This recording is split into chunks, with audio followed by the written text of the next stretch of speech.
Bargarh block अंतर्गत गायसीमा ठारे रही प्रसिद्ध बराड़ा बालुकेश्वर मंदिर, जहाँ अष्टशंभु पीठ मध्यरु अन्यतम।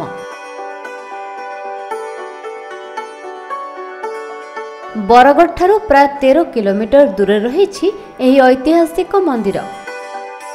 वर्ष तमाम एठाकू विभिन्न स्थानरू श्रद्धालु आसी थांती। विभिन्न पर्वपर्वाणी रे एही पीठ झलसी उठी थाए।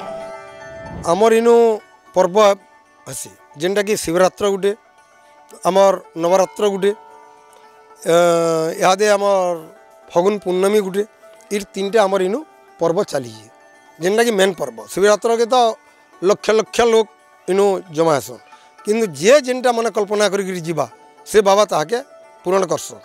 और से विश्वास रे लोग या धन्य जनकर पूजी नबार इन पूजी मानसिक करी गला बरस न पाई पारबार से बरस मुड़के से पूजे धरिक जाऊन। किए नौकरी करी गला, किए नौकरी करी गला से नौकरी पाऊे, कार कैसी बेमार सेमार है तार मानसिक करी गला से फुला बेलपत्र से बने ही होजे। लोगंकर बहुत विश्वास रही है। आमर इनो 2 टाइम अन्न भोग, गोटे टाइम दाल भात खटा इत्यादि और गोटे टाइम खिचड़ी भोग लग्सी जेनटा कि संध्या। संबलपुर तत्कालीन राजा अभय सिंह एही मंदिर को 1766 रु 1778 मध्य निर्माण करिथिबा जणा जाए। बरगढ़ जिलार यह एक सर्वप्राचीन शिव मंदिर। बरगढ़ जिलार थिबा अष्टशंभु समसामयिक भाव में निर्मित होइथिबा इतिहास कहे।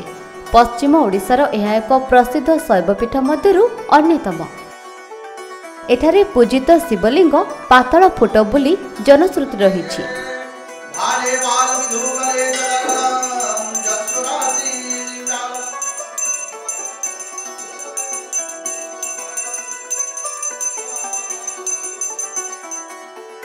विशेषकर शिवरात्रि और शिव विवाह होउछि एही मंदिरर मुख्य पर्व। यह व्यतीत दोल उत्सव और बड़ोसा पर्व एठारे पालित होइथाय। बाबा हेउछन्ति आशुतोष, से भक्तों को समस्त मनोवांछा पूर्ण करिथांती। ये मंदिर रे सब माने सब मानसिक पूर्ण हेसी। आर मोर जेनटा कि मोर आई बुढ़ी मांकन भी मैं सुनी चे जे से इनके आसी करी भगवान को मागी थिले सेते बेले मोर बापा ये पाइछन, मोर बापा को पाइछन से।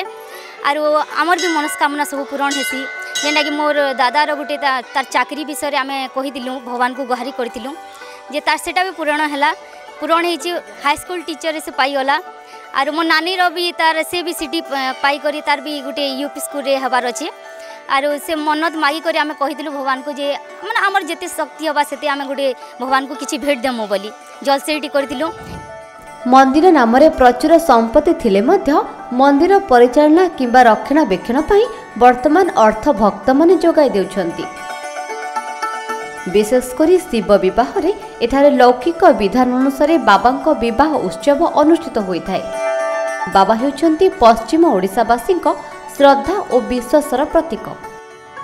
तो बाबा कृपारू मत जॉब मिली मुझे भावे आम घर जिते भी समस्या जमी हेल्थ रिलेटेड मनी रिलेटेड जिते भी समस्या रही कृपारू ठीक ठाक अच्छु आम।